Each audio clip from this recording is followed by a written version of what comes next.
Welcome, rational thinkers and champions of evidence-based reasoning, to the Free of Faith podcast. This is the place where we dare to peel back the comforting but opaque layers of faith-based claims and expose their logical shortcomings. Today's episode takes on a seductive assumption. If Christianity answers more questions than other belief systems, doesn't that indicate Christianity is true? Let's apply our rational minds. There's something deeply alluring about a worldview that seems to have it all figured out. Christianity has answers for questions about suffering, death, purpose, morality, justice, origins, and destiny. For those navigating life's chaos, that kind of completeness can be intoxicating. It's an enticing package of comforting answers. But let's not confuse a comforting narrative with a credible explanation. Here's the fundamental issue.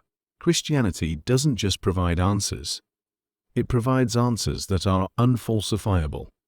And that's a massive red flag for anyone who cares about whether beliefs align with reality.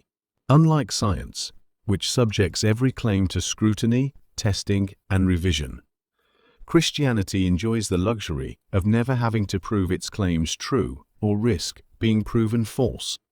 It operates in a realm free of accountability, immune to disconfirmation, and in that freedom lies both its power and its problem. Let's talk through some examples. Why is there suffering? Because of sin, or maybe it's a test, or maybe God is building your character, or maybe all three. Do evil people drift into oblivion when they die? Or is there a painful place of punishment in which they will eternally scream? Most Christians will assure you hell is real, but no evidence will ever accompany the claim. Each answer comes pre-packaged, neatly wrapped in divine authority, and often contradictory depending on who's doing the wrapping. But here's the twist. These answers are built on concepts that cannot be tested, let alone falsified. They're immune to disproof. Now, ask science. What is lightning? What causes disease? Is the earth round or flat? Science answers with mechanisms, evidence, and models that change when the facts change. And if it can't answer something yet, it admits it. Religions rarely offer that humility.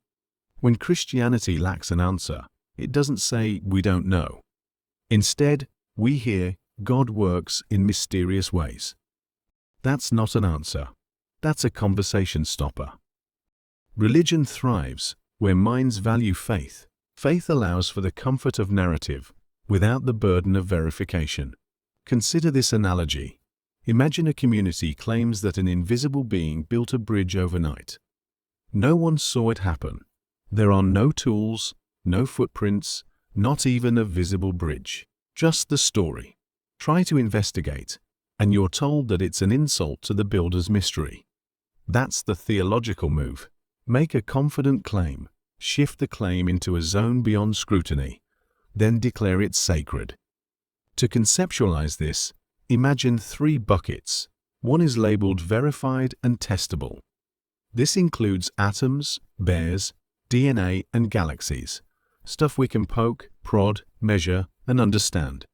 The second bucket is unverified but testable in theory.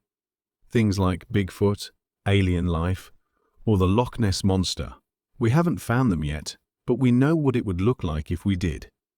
Then there's the last bucket, asserted, yet untestable. This is where Christianity hangs its hat.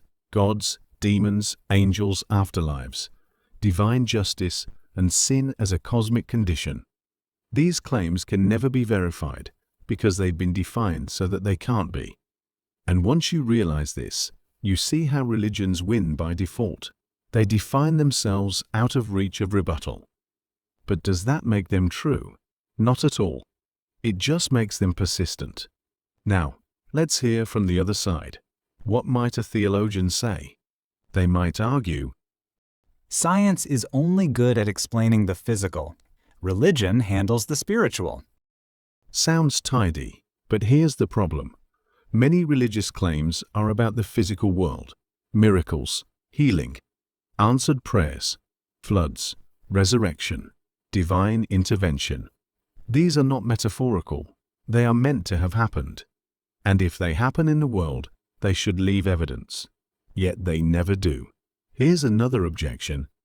But humans across all cultures ask the same deep questions. Doesn't that prove something?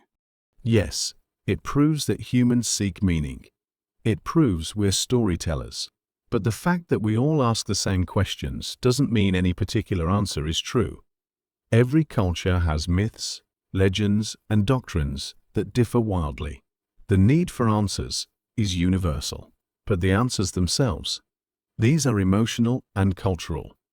So let's revisit our original question. If a belief system provides a satisfying answer to every question, does that mean it's true? No, it means it's well crafted. It means it understands human psychology. It means it's emotionally attuned, rhetorically refined, and historically resilient. But truth? Truth requires a very different foundation. This brings us to a vital distinction: emotional satisfaction versus intellectual integrity. Religions answer questions like, what happens when we die? Why is there suffering? What's the purpose of life? but the answers aren't grounded in observation or testable hypotheses. They're not findings, they're assertions. They offer comfort without accountability. They are beautifully illustrated maps of lands that may not exist. Let's put it bluntly. Just because a belief meets our emotional needs does not mean it maps onto reality. Christianity's comprehensive set of answers doesn't make it more likely to be true. It makes it more likely to be appealing. And appeal is not truth. Just as fiction can be moving, even transformative, it remains fiction unless evidence joins the party. If this conversation has sparked some questions or even some discomfort, that's a good thing. Questioning is the first step toward clarity. Don't settle for easy answers or platitudes. Dive deeper, explore further, and demand evidence. Head over to Free of Faith to read the full article and join the discussion. Let's keep this conversation going, because the pursuit of truth doesn't stop at questioning. It's about finding answers that actually make sense. Thank you for tuning in to the Free of Faith podcast, where we expose the logical failings of faith and celebrate the clarity that comes with reason. Until next time, stay skeptical, stay curious, and remember, rationality always outperforms faith. Engage reality, and I'll see you soon.